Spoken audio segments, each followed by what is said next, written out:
I'm facing another Monday with the hope of another new start. It seems like every day is a new day one for me. I'm tired of the constant struggle, waking up in the night with a racing heart and night sweats. I don't want to keep living like this. I can't keep pushing everything down anymore. I know it's going to be hard to face what's driving me to drink, but I'm committed to healing because I want to truly live and find some peace. I want to build a life and properly take care of my family without feeling like I'm half alive. That is what we're talking about in this video. I'm Iris Sirianni. I am a self-love coach, a healer, a spiritual mentor, and an aftercare coach for people coming out of treatment centers and integrating back into their life. How many of us can really relate to that feeling of starting over again, starting a new day one with the hope of, okay, today I'm going to get through the today, and trying to string up one day and then 2 days and then 3 days, and then something happens, we become triggered and we don't want to feel what we're feeling, right? And then we're back in that same cycle. I've been there myself. And one thing I want to say about this is that when we are continuing to work on a day one and string a couple of days together, that's actually a really good sign. And there's real progress in that mindset, because it really shows that we are really wanting to make a change in our lives. When we have that conscious awareness that we don't want to live like this anymore, and we really do want to break free from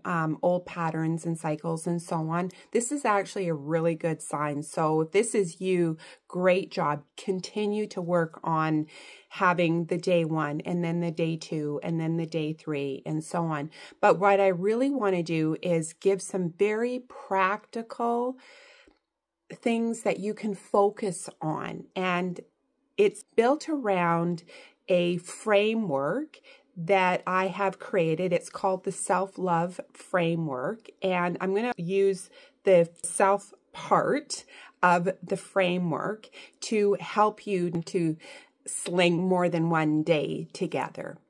So the first part of self-love in this framework is the S in self-love, and that S represents surrender.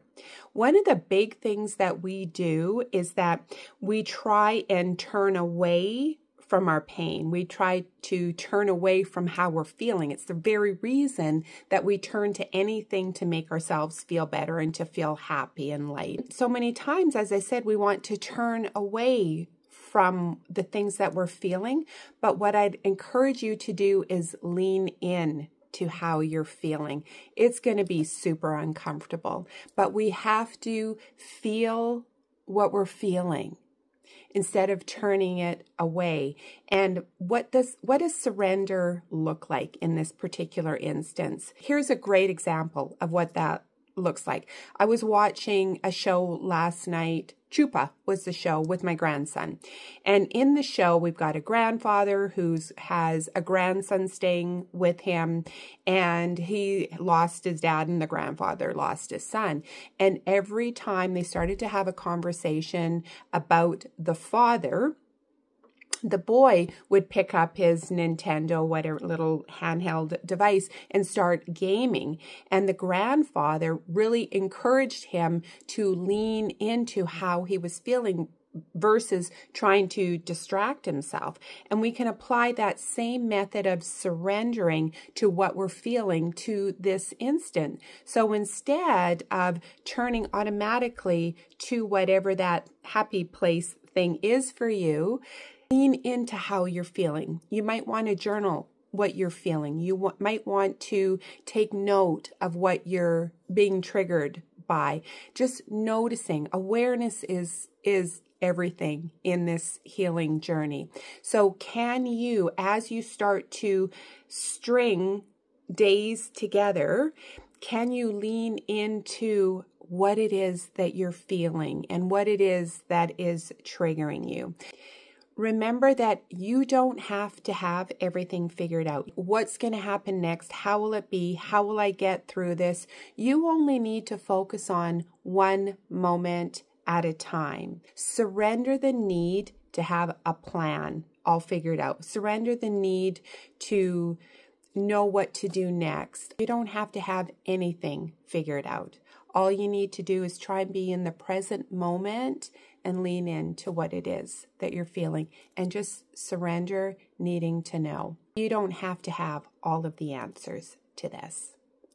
Okay, the second part of the self-love framework is the E, which is all about ego. The unhealed part of ourselves is the ego part of ourselves. And we all have an ego, and an ego is not a bad thing. Ego helps us to navigate our life and how we maneuver through the world. So ego isn't a bad thing, but there is a part of our ego in this type of situation, and that is the part of us that is wanting us to turn away from our pain, turn away from what scares us versus leading it in. It's the part of us that feels the shame, that feels the guilt, that doesn't want us to look at the struggles, because this is not a true reflection of who you are. You are not any labels that you place on yourself or that anybody else places on you. You are so much more than your current situation.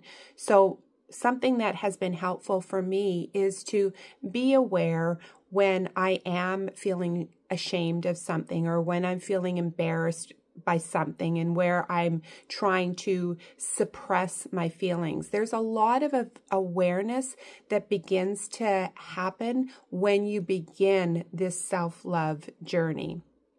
So awareness is key, but I want you to keep in mind that you are so much more than your current circumstances and the experiences that you're having and the struggles you are having and all of the negative self-talk and self-loathing and beating yourself up because you can't get it right and you can't put more than 2 days together, let alone 1 day together. I really encourage you not to attach labels to yourself as a result of this. You are doing a great job, and this work is not easy.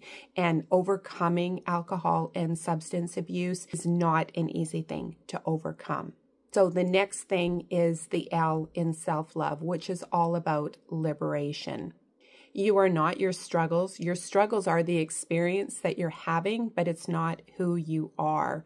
You are a soul having a life experience. And this life experience that you're having right now is a really challenging life experience, but it doesn't define who you are as a soul and as a human being and your deservedness and your worthiness in this lifetime. So liberation in this instance is really to not resist any of your emotions. Experience the entire gamut and don't be scared, because vulnerability is very important right now. And we do need to experience that range of emotion.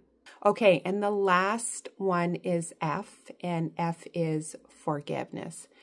Forgiveness for all of your attempts and all of the times you perceived that you didn't succeed, because it doesn't matter whether you're on day 1 or day 100. You are succeeding every single day that you wake up and you get to begin again, and you keep on working through the surrender, leaning into your emotions and feelings, liberating yourself, loving yourself, really embracing self-compassion, which we really haven't talked about this, but embracing self-compassion and really giving yourself a pat on the back for everything that you are doing to break free from this cycle. There are no mistakes. There are just the experiences, the meanings we give them. You are waking up every day and you are working hard to overcome this and to heal. There's no judgment around that. There is no shame around this. Please forgive yourself. If you messed up yesterday, today's a brand new day and you get to begin again. You get to begin again because you are here, you are alive. We have to remember that every day that we wake up is a gift to us, and it is a brand new opportunity for us to heal and grow. So that's what I have for you today. If you've enjoyed this content, if you have found this valuable, leave a heart below. And if you are interested in a little bit more support, I've left a link in the description box below where you can book a complimentary breakthrough call with me. During this call, we talk all about you and everything that's going on for you, and we work on creating a plan. It's like a pathway that you can follow that will really help you in this process.